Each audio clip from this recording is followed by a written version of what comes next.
Hello, Ram Ram ji. 2014 में जब BJP सरकार आई थी तो उन्होंने बोला था कि कश्मीरियों को उनका हक दिया जाएगा, लेकिन 370 टूटने के बाद आज भी कश्मीरी पंडित के साथ अन्याय हो रहा है। उन्होंने कहा, सुनिए देखिए, बड़े वीडियो के दुर्भाग्य माध्यम की से। बात है, काफ़ी पिछले 1 साल से हम लगातार जब से हमें पता लगा कि हमारी ज़मीनों के साथ टेम्परिंग की गई है, जब से हमें इस की नॉलेज हुई, तो उसके बाद हमने कंटिन्यू तहसीलदार दिवसर से रिक्वेस्ट की कि लगातार, और एसीआर साहब से, डीसी साहब से, आमिर आथर साहब से मैं मिला। मैंने कहा कि ये इनजस्टिस हुआ है, हमारे साथ नहीं बल्कि हर एक कश्मीरी पंडित के साथ, हर एक डिस्ट्रिक्ट में। तो मैंने फिर वहाँ से कॉपी भी लाई और हमने रिटन में लिखा था तहसीलदार साहब को। उन्होंने हमें ये कॉपी थमा दी हाथ में, जिसमें ये लिखा है कि 27 कनाल 1, 32 कनाल 1, इसमें हम सेक्शन 4 कर रहे हैं, सेक्शन 8 कर रहे हैं। मैं आपकी चैनल के माध्यम से ये पूछना चाहता हूँ, अगर कश्मीरी पंडित 1990 में निकला तो उसकी प्रॉपर्टी का केयर टेकर जो है वो कंसर्न तहसीलदार, कंसर्न डीसी और कंसर्न डिविजनल कमिश्नर और चीफ सेक्रेटरी साहब होते हैं। मैं उनसे पूछना चाहता हूँ, कौन सा रेवेन्यू अथॉरिटी इसमें इन्वॉल्व है जिसने सेक्शन 4 और सेक्शन 8 किया? मुझे बताइए, सेक्शन 8 करने के लिए उनको परमिशन किसने दी है? कश्मीरी पंडितों के साथ खिलवाड़ क्यों?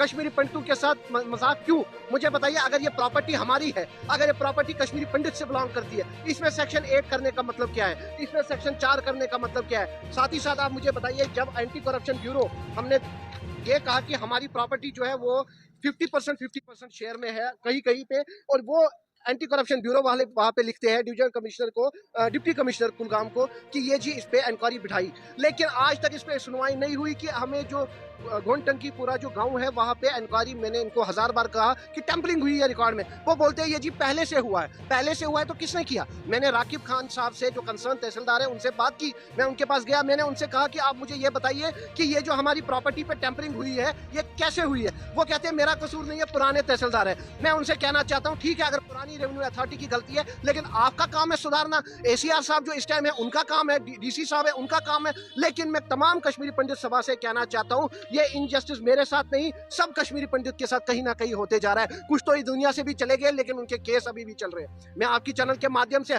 इवन हमारे कश्मीर के मुस्लिम भाई जो है वो हमें कल से वेलकम कर रहे हैं, सपोर्ट कर रहे हैं कि ये पर्दा जो है ये फाश करिए। ये जो वहाँ पे इन्होंने टेम्परिंग किया रिकॉर्ड में, वहाँ के कश्मीर के हमारे नौजवान जो है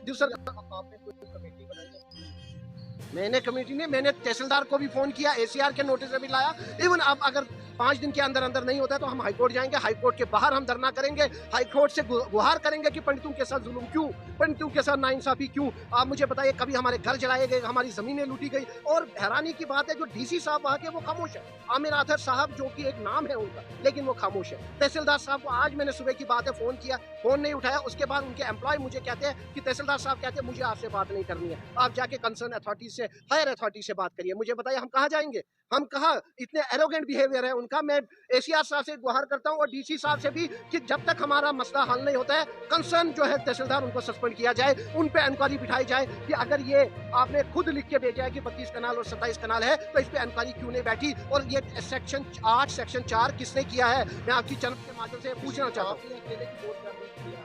हमारे कजिन भी है, हमारे बाकी परिवार भी है, उनका भी यही है। मेरा खाली अकेला का नहीं है। उनको तो चौथा हिस्सा दिखाया प्रॉपर्टी में, हमें भी चौथा हिस्सा दिखाया प्रॉपर्टी में, जबकि हमारा 50-50 वन हाफ शेयर था और हमारा चौथा हिस्सा दिखाया क्यों?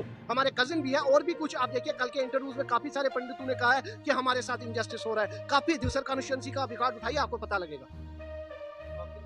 आखिर में मैं यही कहूंगा रेवेन्यू अथॉरिटी से, चीफ सेक्रेटरी साहब से, कि आपके हाथ में है, आप इस टाइम एडमिनिस्ट्रेशन में है। सीएम साहब से भी मैं कहूंगा कि ऐसे जो नॉन परफॉर्मेंस ऑफिसर्स है, इन पे इंक्वायरी बैठनी चाहिए, इन पे सख्त से सख्त कार्रवाई होनी चाहिए कि कश्मीरी पंडित जो यहाँ पिछले 35 साल से जम्मू में रिफ्यूजी की लाइफ जी रहा है और वहां जाके सरेआम उसकी प्रॉपर्टी नीलाम होती जा रही है। हमें आतंकवादियों से उतना डर नहीं है जितना हमें डर इन रेवेन्यू अथॉरिटी दिवसर से है। हमें आतंकवादियों से डर नहीं है, उन्हीं से डर है। और मैं ये कहना चाहता हूँ आपकी चैनल के माध्यम से कि कश्मीर के नौजवान भी हमारे साथ है, वो चाहते हैं कि कश्मीरी पंडितों को इंसाफ मिले, लेकिन ये ऐसे जो ऑफिसर्स है ये नहीं चाहते पंडित वापस आए, ये नहीं चाहते पंडित घर वापसी करे। इवन हैरानी की बात है, कल मैंने तहसीलदार साहब को कहा हमारी जमीन जो है कहीं पे वो हमें रिलीज करवाइए, वो वहां से बोल रहे हैं आप ऐसा करिए, यहाँ आइए और अपने पैसे लीजिए, वो जमीन बेच दीजिए। ये प्रेशराइज हमें किया जा रहा है।